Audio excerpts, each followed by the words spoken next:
واو ما شاء الله تبارك الله أحبابي. روتي سداس أي أسو قميري ما شاء الله ووجدان ساس قروح بدن أي أسو قميري. هذا الديار أي نويها إن شاء الله بإذن الله الكريم. مركوحة halkan ay ugu diyaarsan waxaan ovenka ku gashan lahay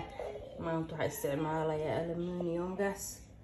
kaas ay ka shidan tahay kaas ay isticmaalaan ku xareynaa insha Allah waan soo jarjaraya waxa ku sameeynaya ayaan idin la wadaagaya insha Allah ka faa'iideysi wacaan soo dhawaada meel walba joogtaan laga faa'iideysta channelka ya ma sha Allah soo dhawaada ayaan leeyahay ahbaabi soo dhawaada ma sha Allah tabaaraka Allah sidaas inuu soo qamiiro ayaa loo baahan yahay rootiga oo aad u jilco ma sha Allah marka soo dhawaada ayaan leeyahay ahbaabi in yar oo maraq digaag aan ku daraya si oo dhadhan macaan